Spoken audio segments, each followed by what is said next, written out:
gotta dream it, like you mean it. Embrace the vision, no need to conceal it. Feeling like a piece, the colors so bright. Aim for the stars, reach new heights. Align your life, don't let it design you. Chase your dreams, make them all come true. Dance to the rhythm, move with the beat. You're the creator, get up on your feet. Then you gotta dream it, like you mean it. Embrace the vision, no need to conceal it. Daydream masterpiece, the colors so bright. Aim for the stars, reach new heights. Design your life, don't let it design you. Chase your dreams, make them all come true. Dance to the rhythm, move with the beat. You're the creator, get up on your feet. Here. First of all, appreciate you giving me some of your time. And for those who are watching this is a part of the Design Your Life vision, if you will. And one of the messages that I believe is that it's important for you to dream, design your life around the things that you're passionate about, the things that drive you, the things that push you, and things you feel good about. And the object and goal of this show is to highlight people that are doing just that, living not so ordinary lives. Because many times we have the idea that either we're celebrities or we're strictly the 9-to-5. And I believe that there's another path. So the goal for this show is to highlight not so ordinary people doing some extraordinary things, living not so ordinary lives. And the first person I'm going to bring on is happens to be my cousin. I mean, I don't want to say it runs in the blood, but let's just say it happens to be my cousin, and he's an extraordinary man and doing some extraordinary things. And I just want to introduce you to Neeki Bey. Thank you, Neeki. There's a pause. Yeah, glad to be here. Absolutely. Awesome. So I have a few questions. Or I have several questions that we're going to run through, and feel free to elaborate or do what you want with these questions. If you want to pass on something, that's fine too. So let's jump right in. So Neeki, first of all, where were you born and raised? From Houston, Texas, originally. Okay. And that's where I grew up. All right. And what was your childhood like? Well, it was, I think, idyllic from my perspective. We grew up in a really interesting time where people seemed to get along a little bit more, and there were a lot of opportunities, I think, that opened up to people regardless of your background. And so my sisters and I were the beneficiaries of that time. It's a real sweet spot in Houston, in Texas. Yeah, Chocolate City, right? As some people call it. So, and what were some of the things that you enjoyed doing, when you were a kid growing up? Yeah, I loved a lot of the things that other kids did, being outside playing with basketball or playing, football or whatever that we could play. We create games with balls. Sometimes when it would rain outside, because Houston, it rained a lot, we would see who could splash the other person with the puddle, so we throw the ball and let the ball hit the puddle. All kind of creative things. We play hide and go seek and tag. So I love doing that. And then I ended up finding a lot of joy in music. It wasn't immediate because I, like a bunch of other kids, didn't really like practicing. When you could be outside playing versus practicing, right? You kind of general want to be out with your friends, but we found ways to have a lot of fun. Awesome. What about your parents? What did your parents do? Yeah, so when I was growing up, my mom worked at home. So she just kind of took care of us and took care of the household. And my dad worked out and doing kind of engineering quality control work. And that was through elementary school. That was kind of how that relationship was. Okay. And did what they did professionally impact you in any way? Yay or nay? Yeah, I think what happened later, as my mom got into banking, and then she would come home and share some stuff about, the business world and interacting with customers, interacting with their employees, and all that kind of stuff. I learned a lot from those conversations. Okay. So fast forward, what do you do for a living? I'm one of those how do you get the bread? That's a very difficult question. This is what I tell people when they ask me that. It's a difficult question to answer, because I am one of those people I think that society often tells you not to follow. Meaning I'm Okay. more of a jack of all trades, All right. master of Not so ordinary person. not so ordinary. The interesting thing though is that when you have your irons in a lot of different fires and abilities in different spaces, it kind of uniquely positions you to be a person that can in my situation can produce and arrange things. So for instance, I've been doing a lot of that kind of work because I have skill sets in a bunch of different areas. So Okay. generally that's performing, music directing, and arranging and production work. So I know you obviously have background in music, but like what brought you to that? Like why did you decide to live your life in that way? Like was that your dream as a kid, or did you just wake up one day and it was there, or how did that evolve? Well, as our grandmother said, she would come and visit, and she would see me in the garage holding up a screwdriver or anything that I could hold up to my mouth like I was singing, and I get on Mhm. a step stool or something and sing Michael Jackson and To My Heart's Delight. So there was a bit of that in me, just the passion for music. Okay. We froze up just a little bit. All right. There we go. Can you hear me? All right, we're back. Okay. No, see, what happened was your passion and energy for music just shut down the whole internet. Zapped I love that. it. Okay, so basically we talked about grandmom and how some of the passion of music just really started at that young age, and I think that's where we kind of left off.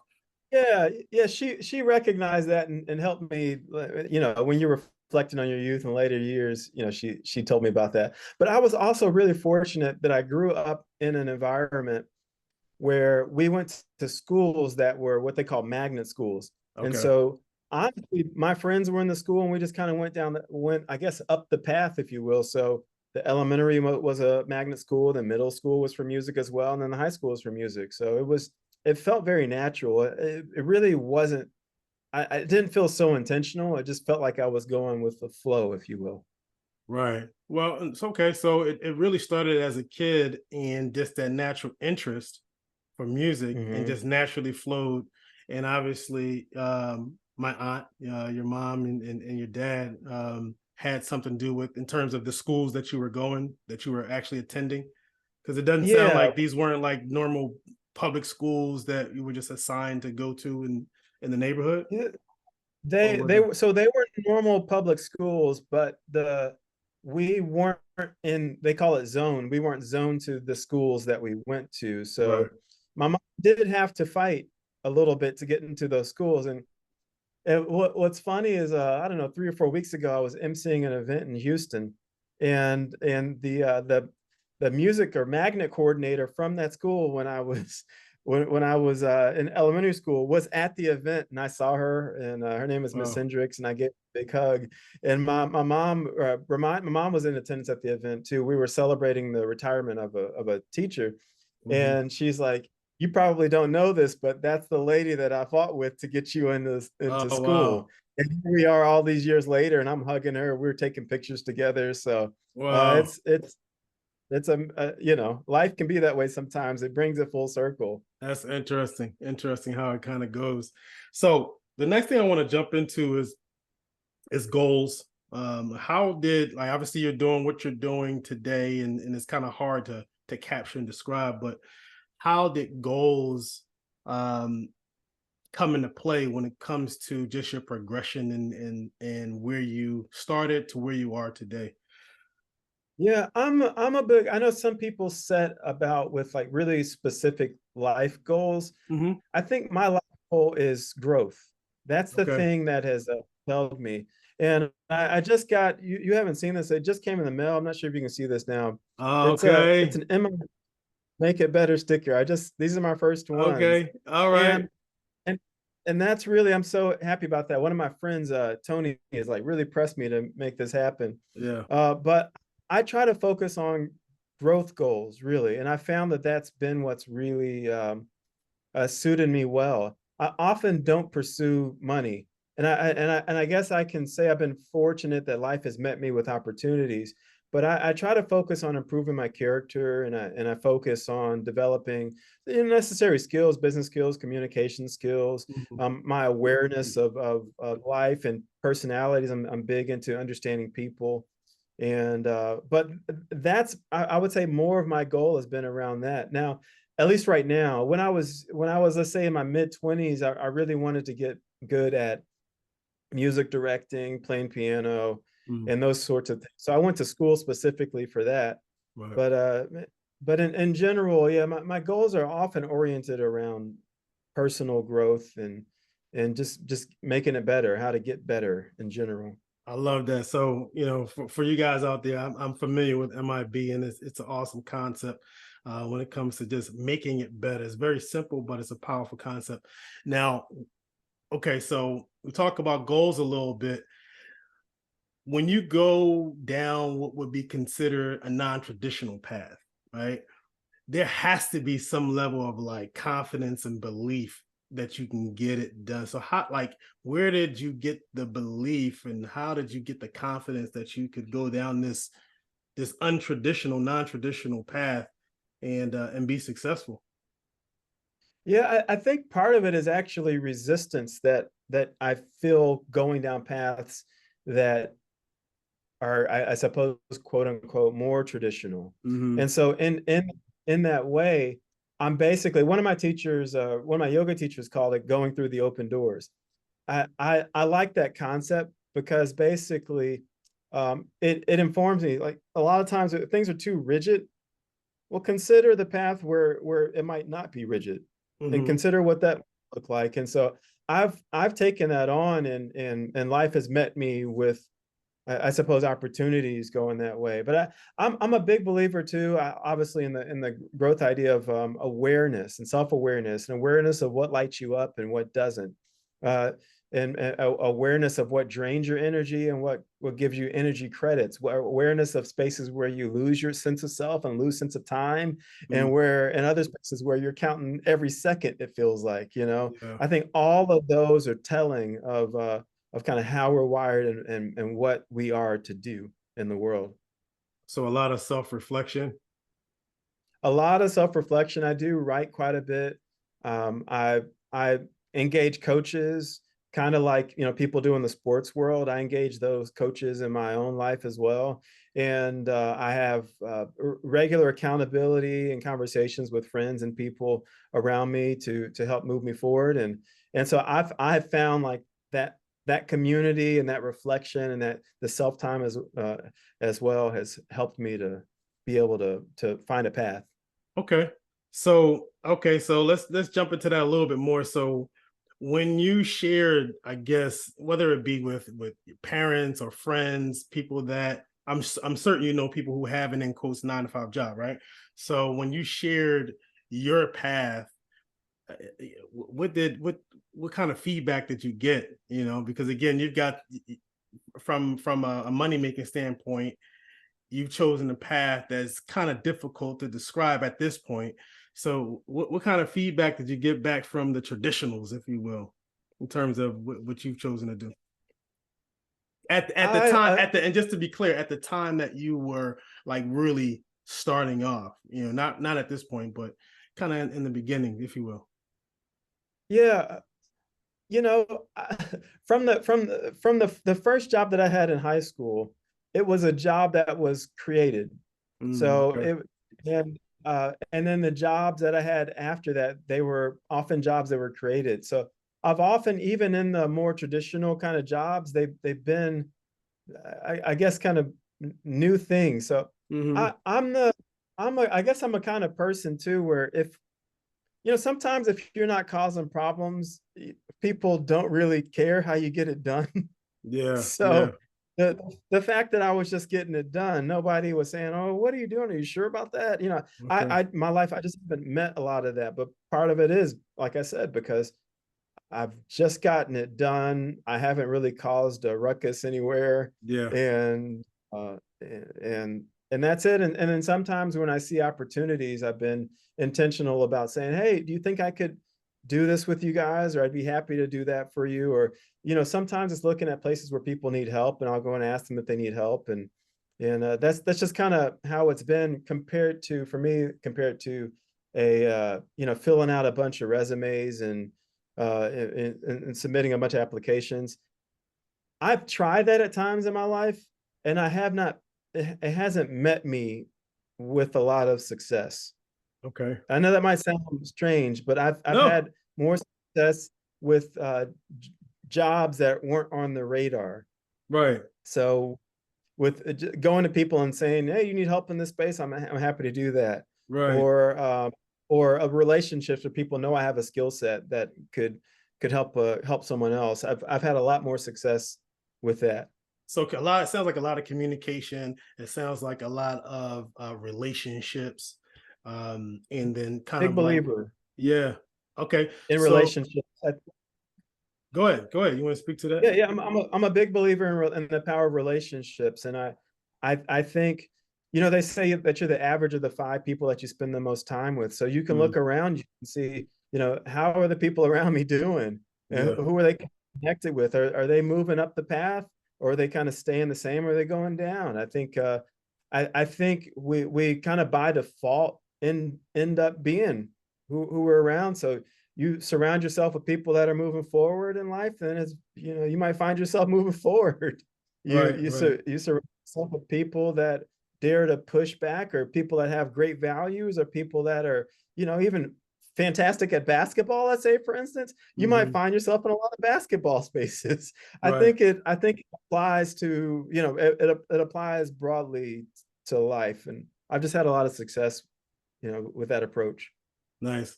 So, and we may dive into that a little bit more, but I want to ask you, so it sounds like a lot of projects, relationships, those types of things. Would you consider yourself like a big planner, or do you kind of like go with the flow of how things kind of take you when you do have a project or a goal, if it will be, that you may be helping someone out or just doing on your own? Yeah, in my mind, I'm a great planner, Okay. in reality, I'm a combination. I have, a procrastination tendency, like anybody else. I wouldn't say mine is greater or lesser than other folks, but that desire to move forward and plan things, it springs up periodically. I would say, again, like I said at the beginning, one of the things I am really intentional about is growth. And that's not because I'm out there seeking it. It just feels good for me. You know how some things in life just feel good and it makes you want to do more. Some people are athletic and they just want to do more of that stuff. Some people are creative and they just want to play the piano more or whatnot. Whereas if it didn't feel good for them, they probably wouldn't do it as much. The growth stuff and the reflection stuff and the community people stuff, that just feels good. When I wake up in the morning, I'm energized to do that kind of work. And it feels like it sets the tone for the rest of my day. So I try to focus on those sorts of things, those things that make me feel good, those things that seem to give back to the people around me, all that drives me. No, that's interesting, because so you're reading my mind right now, because the next thing I really wanted to ask you about is like, do you feel like what you're doing is work? Because, do you feel like it's work, and what part do you believe that, in quotes, hard work plays into the success that you've attained over time? Yeah, the hard work thing is an interesting thing. I mean, I was reading a little bit about Charles Barkley earlier, and I think folks like him would probably say, I think I've heard him say he hasn't worked a day in his life or something like that. Right. And and then you got other people who feel like every day is a struggle just to get out the door and go to work. Yeah. The truth is probably as varied as there are flora and fauna in the world, meaning that what's one way for one person might be different for another. So I don't think there's an absolute in it. I probably try to lean on the side of not working hard, meaning that, and it's funny because one of the colleagues around here said, "Man, you're always here working."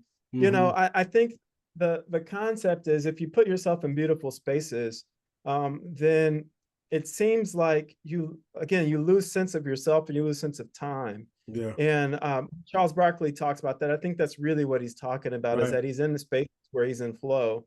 And again, this goes back to that awareness piece.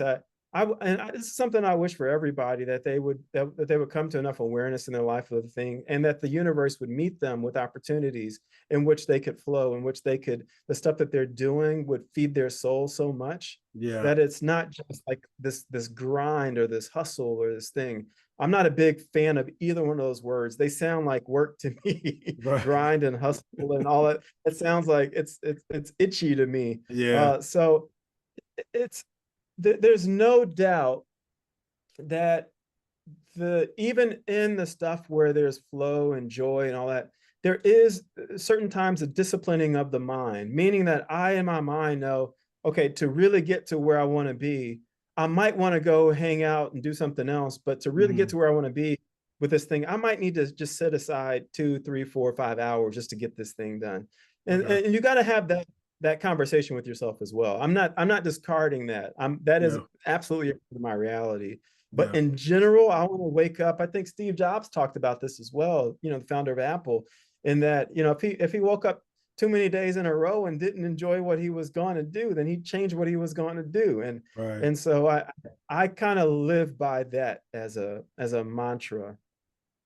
Yeah, I think and I'm familiar with the Charles Barkley piece that you're talking about. And what I got out of that was that, he was doing what he wanted, essentially. He was doing something that he loved.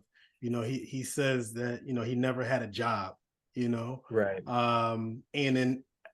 And I can't speak for Charles Barkley, but what I believe he's saying is that he never had to go to one of those grinds or hustles to go work at, UPS, Walmart, no disrespect to those places, but where he's just going there to make basically a living. He was totally into things that he enjoyed and loved. And I believe that's what he was trying to say and get across. So let me ask you this. Go ahead. Well, let me speak to that real quick, because you mentioned, Walmart, for instance, and this is bringing back a job that I did get once. I lived in Wilmington, Delaware, and I remember driving by this music store, and something in my spirit said, go talk to them. So I go in there. I didn't see a job application or hiring or whatever. I just walked in there and I said, hey, I'd like to apply here to work. And they said, okay, great. Took my application and they hired me.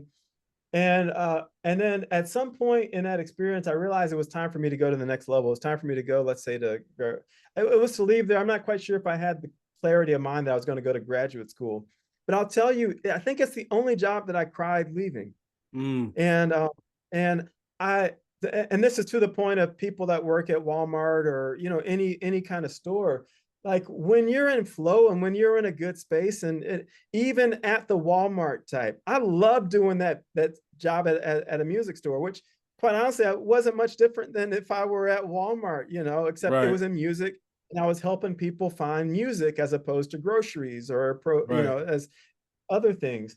But that very much in my mind can be a person's flow. It can be that thing where they wake up in the morning and they're just energized to go do it. Our Aunt Kitty was a greeter at Sam's Club, and she loved meeting all the people that would come through there, and who she could give a lollipop to the kid and say an uplifting word to this person that looked like they were downtrodden. I absolutely believe that kind of work can be fulfilling and flow work, and work that you get up in the morning and say, I don't have a job. I get to go do what I love. Because you enjoy it. And the thing about the music store, it goes back to when you were a kid, basically, and that all that stuff is in alignment. So I'm not surprised at that at all. It doesn't necessarily mean you have to be, I don't know, some huge stage, playing music or being a musician, but you're in the music space, which speaks to that dream, if you will, or that thing that kind of was passionate and driving for you when you were young. So I'm not surprised at that at all. Anything else with that? No, that's okay. it. All right. So I want to ask you about your friends, when you were younger. What did your circle of friends kind of look like? When you were younger, teenage years, maybe younger, what did their circle of friends kind of look like? What were they doing? Yeah. So again, I count myself as really fortunate, because starting in the 4th grade, I joined a boy choir. So some of my teachers in I think second and third grade had identified me as somebody that had interest in singing, and they opened up this opportunity to me. And the boy choir was just a gathering of young men. I think there were, 30 to 40 boys in the choir who were from all across Houston, all different walks of life, who got together just to sing. We rehearsed, I think, twice in the afternoon during the week, and then we rehearsed once a month rather, on a Saturday. We would do tours to other cities. We would perform all around. I got to meet the president, like George Bush at the time. This was the father, and all kinds of opportunities. We learned decorum. We learned obviously how to make music and life skills and all that kind of stuff. So very early on, my life was shaped by being a part of that organization because of the amount of time that it required after school in preparation to be effective. And so as such, my friends, a lot of them were from that organization. So there were a lot of folks from every background, but we all had this music thing in common. And with that came all the values that they taught, stuff like leave it better than you found it, and stuff like reaching back and helping the young guys. So as the young guys would come in and we kind of got older, we would teach them the things that the older guys taught us. And so a lot of those core foundational principles that I operate by, I learned there. And so my friends came from there as well. Okay. So at any point, whether it was at a younger age, and I guess when you started to kind of really lock in and focus on the things that you want to do, did you feel like you had to change anyone in your circle? And if so, what did that look like? And did you hurt any feelings? I can't say that I necessarily recall that, that sense of having to change. I do recall having clear conversations with people about values. And so this is one of the things, even with my close friends, if, for instance, I remember a conversation with my buddy Melvin. He's a dear friend of mine even to this day, but there's certain kind of like gangster rap and stuff that was really popular at the time that didn't vibe with me personally. And so I would talk to Melvin about, how you listen to this stuff and the impact that it has on you and your sense of self. And when lyrics of music are calling people certain words and things, like how he felt about that. And I had a clear feeling about that. So I've always had this values thing drive in me. And I would make that clear with my friends, but I never really felt like I had to leave, as I can recall, necessarily a friend group. Because one of the things that does happen is when people know you for your values, your character, it kind of has a way of moving people, filter them out. Automatically, and people know, man, that gets down like that. They like, No, I get it. So from you. So let me ask you this: Did you along the way, did you get any help from anyone? Did you seek out guidance or mentors? Was that a kind of part of your journey, or was it just you were focused and you knew exactly what you wanted to do along the way? Yeah, I've always wanted to have in my mind. There's this magical mentor that comes around you, like puts you under his wing or his arm and says, "Neeki, here's the path, and we're going to chart it together, and I'm going to help you avoid all the speed bumps and and all that stuff. I'm going to help you through all that." And in reality, the way that life has shown up is I have been blessed with some people who have come in my life for little bits of things. And some of them have had a bigger impact, but it's not been in that a kind of movie like Disney-like way. So I have to acknowledge those people. Some of them it's for a month, some of them it's for many years. But I have had folks that have come along and certainly at least been mentors as a figure, more maybe than anything like a technical mentor, meaning that they created a program and helped me through. They've been mentors as role models, if nothing else. No, 100%. Absolutely. And I don't think that mentors necessarily need to be a part of some particular program. but just, people that come into your life that may have experience doing what you want to do, or that may have a message or some guidance for you that can kind of help you along the way in pursuit of whatever it is that you're pursuing. So, yeah, I don't think that it's exclusively, some program, if you will.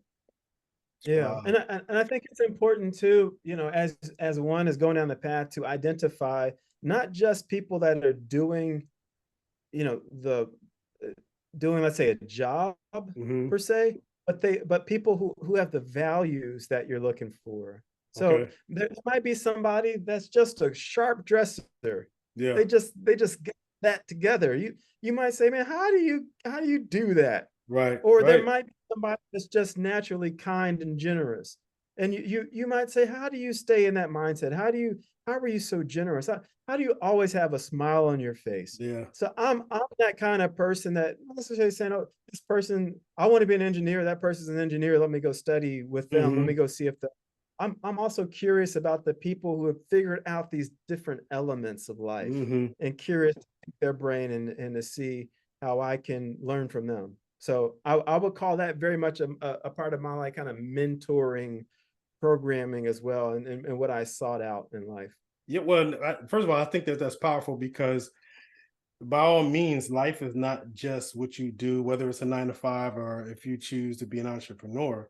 There's other aspects in life, and Right. to be able to jump out of, say, as men, if you will, jump out of your man box to be able to ask someone, for assistance or help or guidance, or, hey, how did you do this? How did you do that?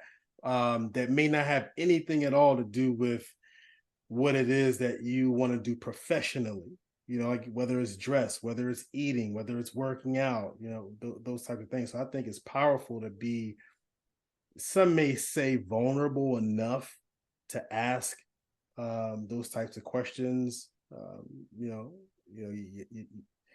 Sometimes we can say that we know that we don't know everything, but in many cases we're afraid or reluctant to ask, when we get in those spaces that we may not be as comfortable or as knowledgeable in. So it's interesting.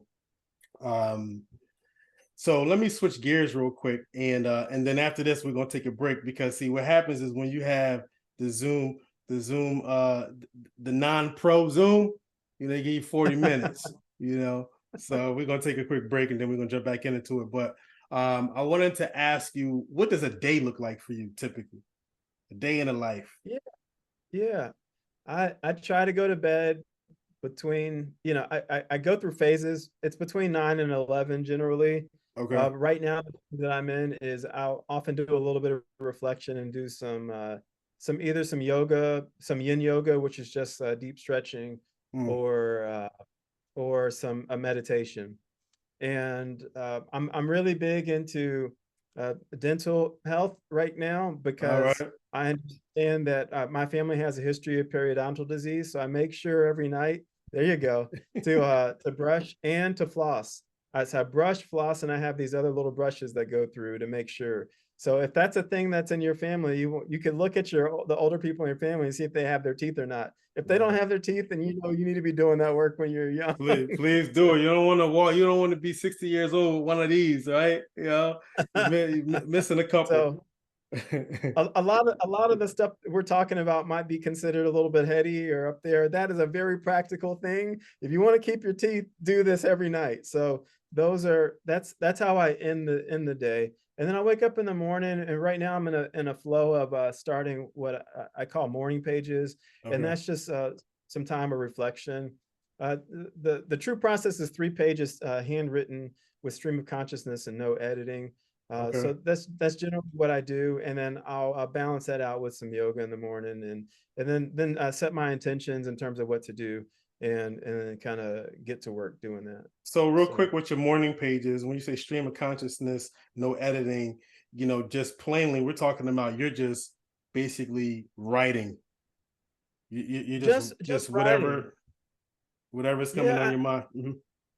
I think life can sometimes lock us up, and so we can end up with all these thoughts, and they can often be confusing. And so to Mhm. have a space where you're just downloading. Where there's not, I'm not saying that this is the right way to look at something or the wrong way to look at something, or somebody's judging you or whatever. It's just to flow. I find a lot of value in that, just releasing and flow. And so, yeah, that's one of the ways in which I do that. Okay, awesome. Interesting how because again, we're talking about someone who's in a non-traditional space, and what that day kind of looks like for you, and how you so flow during goes. the middle of the day depends on what I have going on. So sometimes when I'm working on a dedicated project, a lot of that time might be dictated by that project. Okay.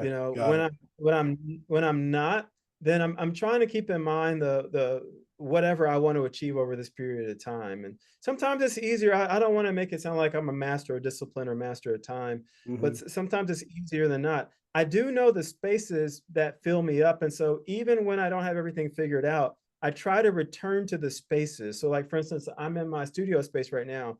I return to this space, and so I wake up, even when I don't have a big project that I'm working on, I wake up in the morning, I get going. I think that's really important to maintain that type of consistency and get going. Because I think it's easy. One could say, oh, well, you could sleep in the bed and da da da da. But when I do it for too many days in a row, I personally don't feel good about what I'm doing. So I to find those handful of routines that make me feel good about the day, and then do those. Perfect. All right. Well, let's take a quick little commercial break. All right. This is Design Your Life. This is Not So Ordinary People with Neeki Bey and Obed, Coach Bey. I appreciate you guys, and we'll be right back. Okay, boom. Welcome back. Can you hear me? Oh, it looks like audio is connected. So yeah, we're back with Neeki. We're gonna get back into it. Looks like I got a few more questions for him. Can you hear me, Kai? Oh yeah. Awesome. Okay. Now, story time now. So I'm a big believer that along the path, at some point, in whatever it is that you're doing, that at some point you're going to, you're going to fall, you're going to fail, you're going to embarrass yourself at some point. And I'll share this with you guys. I used to play in a hip hop band called Rare Form Live in San Diego. And before I played in the band, I had never done any type of hip hop music or anything like that. I listened to it and all that kind of stuff, but I never really got into it. And I started writing. And one of my friends who ended up being in band meet, he asked me if I wanted to, do a show, because I had written like a rhyme and we had recorded it and things like that, right? And I practiced a little bit, but show, okay, let's do it, right? So I practiced a little bit more, and this was the first time I have ever gotten on stage from a musical standpoint. So get on stage, you go into the club, it's a nice little space, and there's people all around, and it was our turn to go on. So music comes on. He basically has like the first verse, if you will, and I come in on the second verse. And on the second verse, I start off strong, right? And the crowd is like into it. And somewhere along the way, I just totally blacked out and forgot my lyrics in front of everybody. And at that point, I didn't realize that you could just say anything. Just don't stop, right? And I basically like kind of froze up, and I'm looking around for help, and it was definitely an embarrassing moment. And I was able to bounce back from it, of course. But can you share a time that you either embarrassed yourself, failed, or just had a crash and burn along the way? And then how did you kind of recover from that to get back on track in terms of whatever it is, whether it's music, whether it's sports, girls, I don't know, whatever it may be. Yeah. I once played basketball with my cousin, and I jammed a finger, and that finger still hurts to this day. So I don't know if you ever get completely over some of these things. I was thinking about that finger earlier today, and I was like, goodness gracious, for more of that. I'm familiar with No, that story. yeah. I don't know, like what comes to mind. I remember once, and the only time that I think about failure is there's periodically. I remember once in when I was in college, I felt like I wasn't being heard, Hmm. and I wanted to switch my voice teacher. So I we had this voice group class where all the singers had to come and sing, and then this other teacher who I wanted to study with was the one that led that class. And so I got in there and I sang a song that was clearly too difficult, and I just bombed at it with the hopes of him saying, "Oh, you know, I see now you're really not doing well. Let me take you." That didn't happen. I got stuck with the same teacher. The only times I mention that because I guess I don't really. I mean, one could argue maybe you haven't pushed yourself hard enough or far enough or whatnot. I don't really think about. There's not a lot of struggles or in that way that come to mind. Most of the times, if something doesn't work right, if I really want it, I keep moving forward. So, for instance, when I wanted to buy my first property, my first house, I uh, I failed over and over and over again. I Hmm. submitted paperwork to this organization and that one to try to get the loan and try to get it going, and but I was so focused on the property Hmm. that I didn't look at it. I didn't look at it as failures. I just said, okay, well, that didn't work. Let's try this next way. Okay, well, that didn't Hmm. work. Let's try this next way.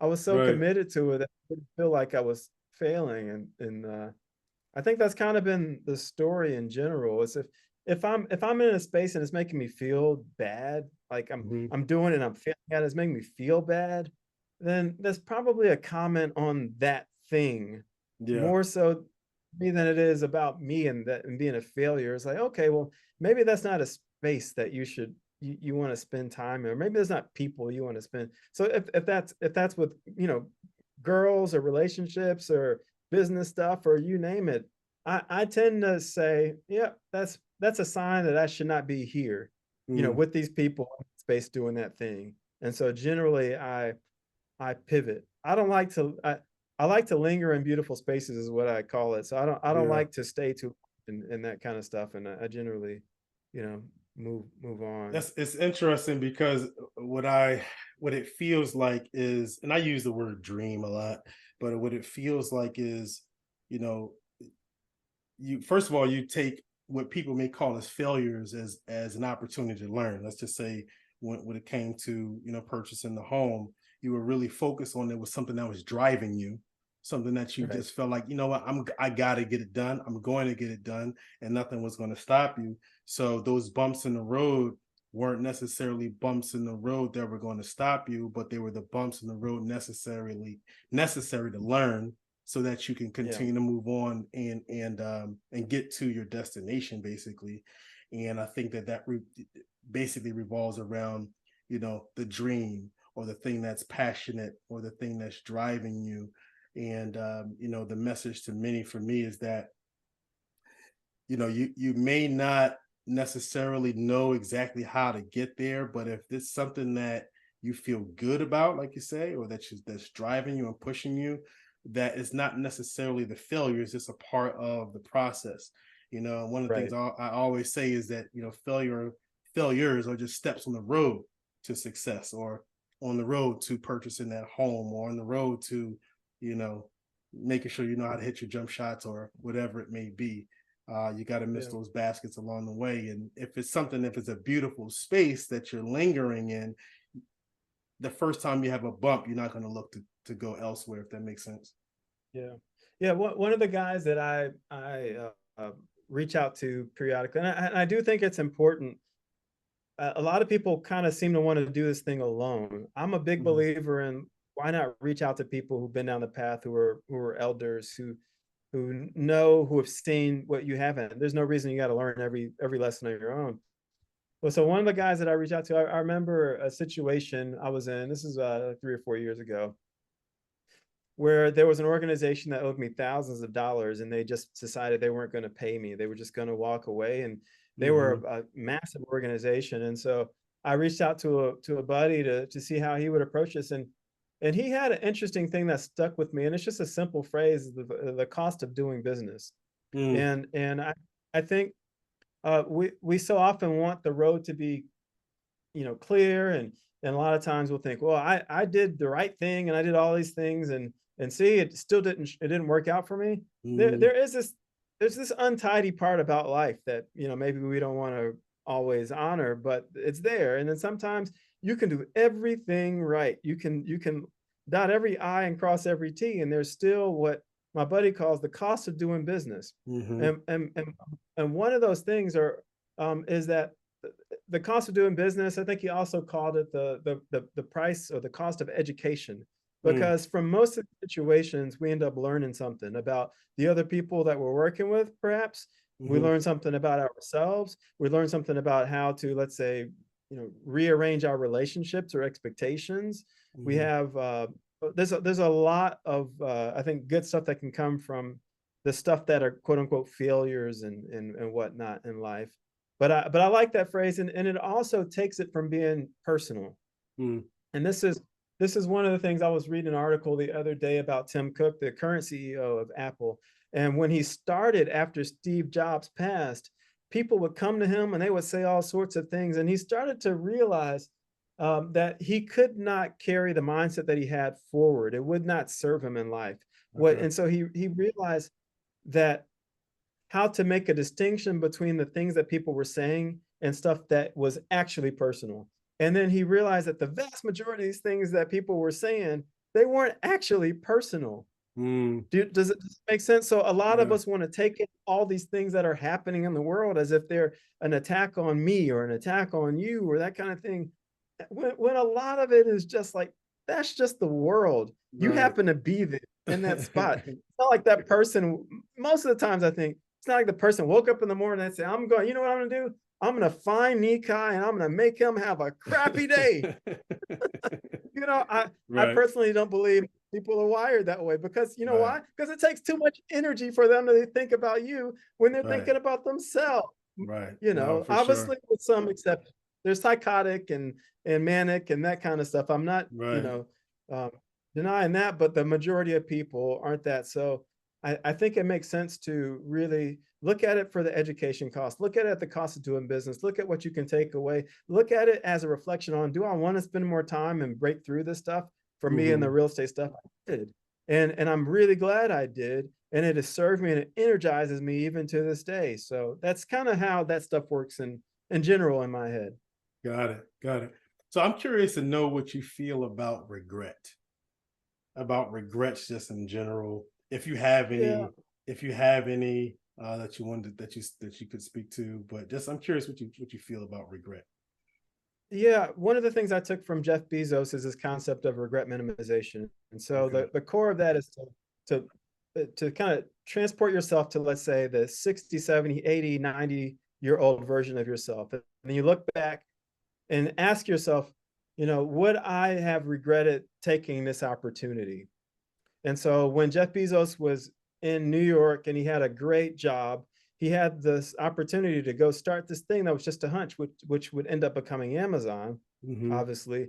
But he, the senior partner, I believe, or his manager said, "Man, you got a great thing going here. You're making a lot of money.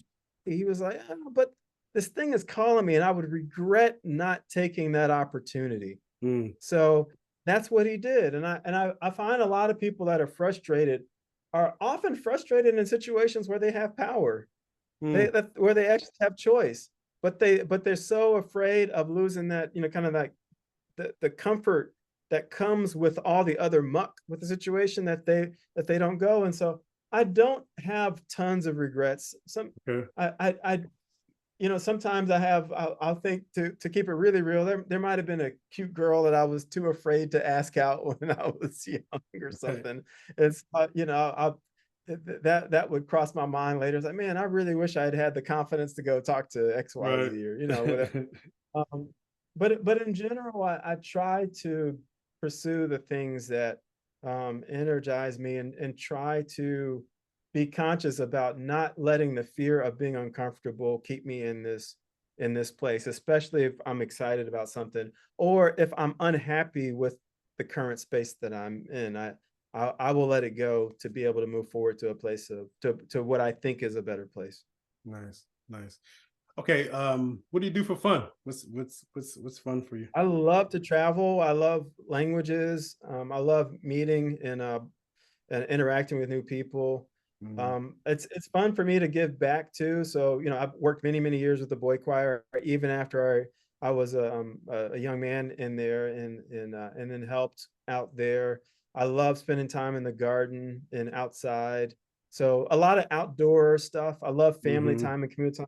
The best time for me, my love language is quality time with people. So sitting down, having this great conversation with you, Mhm. sitting down with people over some tea or something and having a great conversation, that just gives me total joy. And those are all fun things. And I do enjoy reading and learning about new concepts, seeing what's going on in the world. Nice, nice.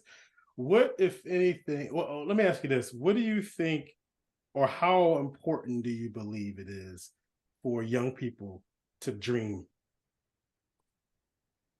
Yeah, I don't know that you have. It's interesting. I think the world turns off the dream, Okay. if that you if that makes sense. Meaning that I think we come into the world dreaming. I mean, our minds are open, like because we don't know any better. I mean, it's the only way that you learn how to walk and learn how Right. to talk a language and learn all that kind of stuff. Is that you don't sit in the corner and say, I'm not going to explore or expand. Right. We're born with the desire to move and to get out in the world and sing and dance and play sports and do all that kind of stuff. And then the world slowly does this to people. You can see my hands kind of just coming in, and it kind of, Yeah. and if we're not careful, it puts you in a smaller and smaller and smaller box. So the real question might be like, how do you resist that Hmm. thing of the world putting you in a really tiny box? Right. That's a, and That that's the stops you way from dreaming. that stops you from dreaming. Right. Yes, exactly. I Right. believe it's already in us. It's the Okay. thing that, and then we will say, oh, we don't have a dream. So part of the thing for me is just that morning pages actually helps with that, because Hmm. I just want to just get in the place of just flowing again, like children. They're just flowing, getting in the place of just letting ourselves express. That's a big part of it. I think there are a bunch of tactics to it, and I think it's Yeah. kind of personal, to be Yeah. honest. But that's my concept, is that, yeah, we innately want to dream. We Yeah. innately have this in us, and it's about tapping back into that thing, and then creating the space for it to shine. Living in those moments and having those relationships where people are encouraging you to live into that dream. I think at a certain point, like you said, we all come into the world dreaming. When you're 5, 6, 8, 10, 11 years old, you're dreaming about all kinds of different things. And my daughter, she's using her imagination every single day. And at some point, either it becomes uncool, or the world tells you that you need to be realistic, or Mhm. people ask you questions like, what are you going to do, whatever, when you grow up? And sometimes based on those answers, we will stop dreaming. We will pivot and go into a different direction. So I like the analogy of the world coming, and kind of closing you in on a box. And I guess the idea for me is, what is it going to take for you to continue to dream, or how can you resist being closed into the box, if you will, Yeah, for young people? Hmm. yeah, and I believe, like, on some level, we all know the answer to that. We Hmm. might not know the whole picture, but I'm also a big believer, and you might know the next step. And so it's important for us not to stop dreaming and stop moving forward for not knowing the entire picture. If you Hmm. know the next step, if you know an inch, take that inch and then see what's there. You Hmm. know, because oftentimes I found, if I take that one step, I do that one thing, it's like, okay, oh, now I see this thing. Okay, Yeah. now let me take that step over there. But you know, it is definitely work. It's definitely with intention. I don't want to make it sound like it's easy, particularly in an environment where it really does feel like that's happening.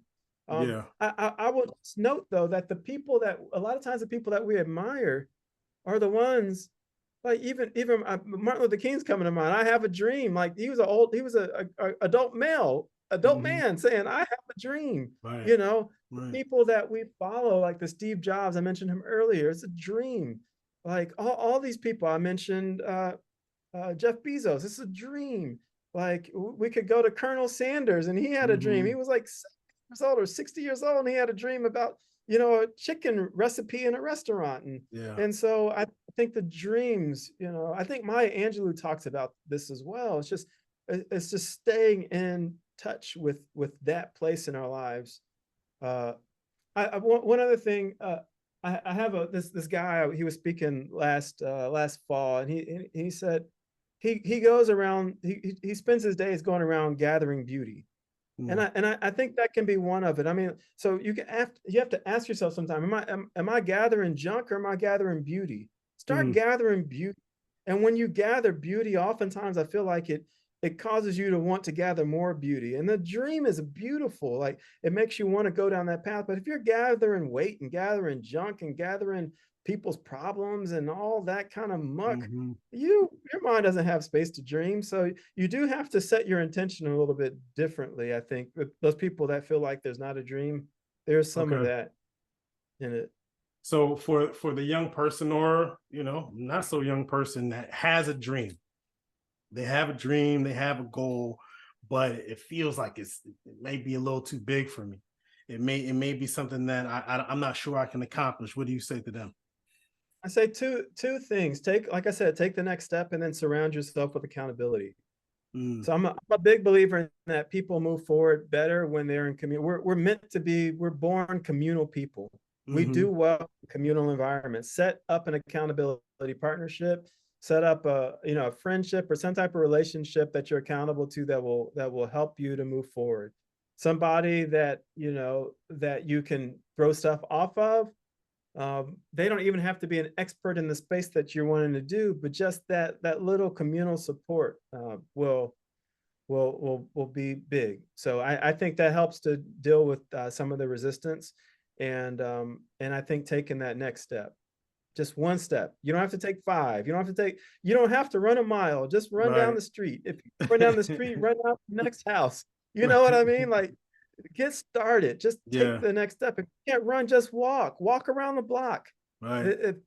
The dream is in bite-sized pieces. If you break it down small enough, you'll be able to kind of compound and then make it happen. I really believe in that. And I believe, if I have it correctly, Martin Luther King did say, if you can't fly, then run. If you can't run, then walk. If you can't walk, then crawl. And if you can't crawl, by all means, keep moving. Yeah. Right. So that's the truth. That's awesome. The last question that I have, and then a request. The last question I have is, you have a message for the 20-year-old, 18-year-old Neeki. What would your message be to that young man? That was a confusing period of time. That 18, 20, 21, 22 time. I think a lot of times you don't know what's north and what's south, and you can feel like you're out there in the world.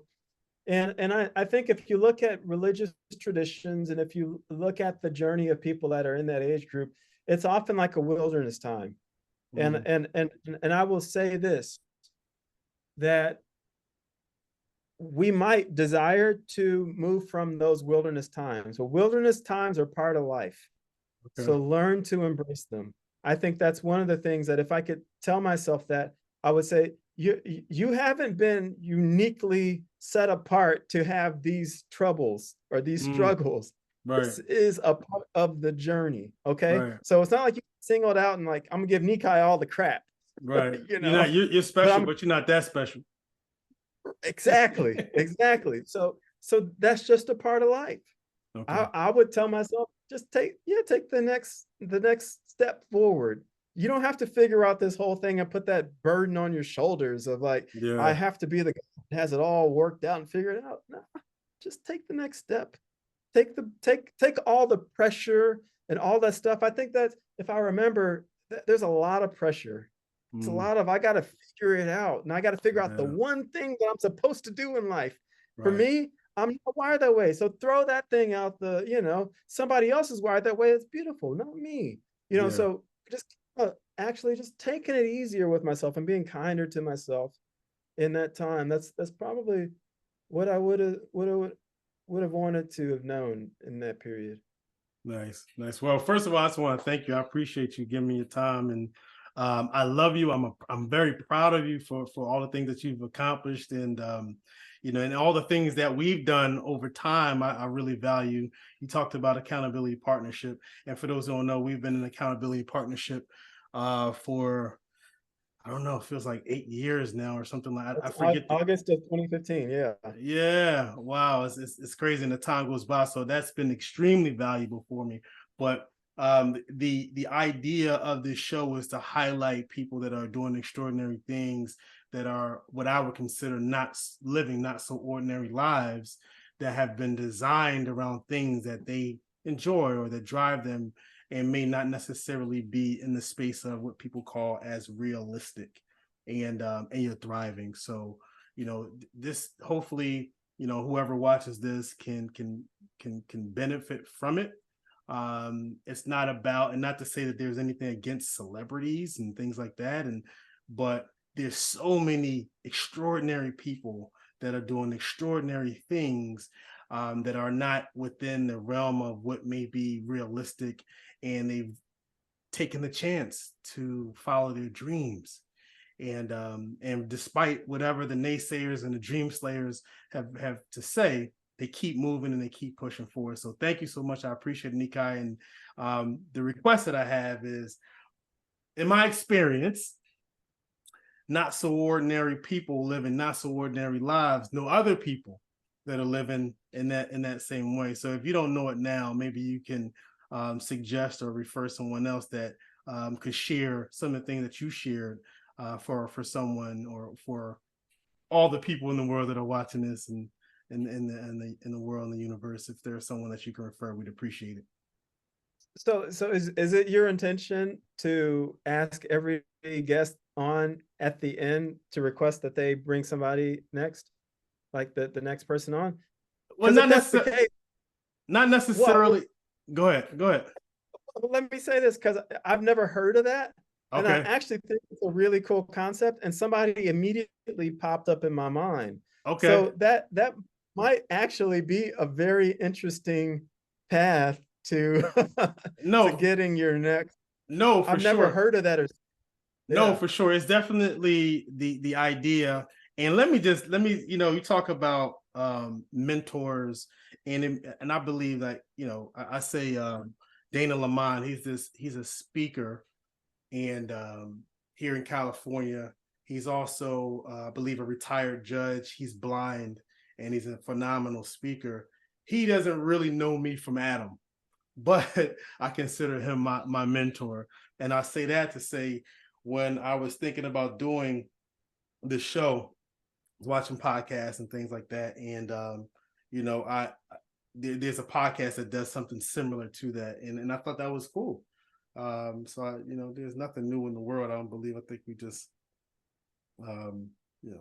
maybe borrow from others, but yeah. So maybe not the next guest, but 100%. There's a podcast that allows the current guest to pick the next guest. Well, not pick the next guest, but they refer the next guest. So it's All the Smoke. On All the Smoke, on All the Smoke, at some point, I think at the end, they may ask for, like, not, they don't call it referral, but like, who could you help us get on to the show? Yeah. I love it. I got the guy right now in mind who you should have. Okay, awesome. I think you'll enjoy it. Okay, no, that's dope. So that out. So because I know you, I have something, and these are relatively general questions, but I would probably want to know a little bit about him or her, whoever it is.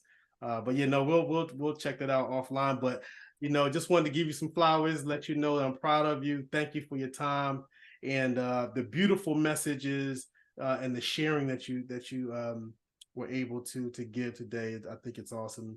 And if only one person gets something out of it, that's good enough for me. So This is Not So Ordinary Lives. Take the opportunity to design your life so that you can live the life that you actually want to live and deserve. Appreciate you guys. Appreciate you, Neeki. Peace for now. Peace, peace, peace. Design your life.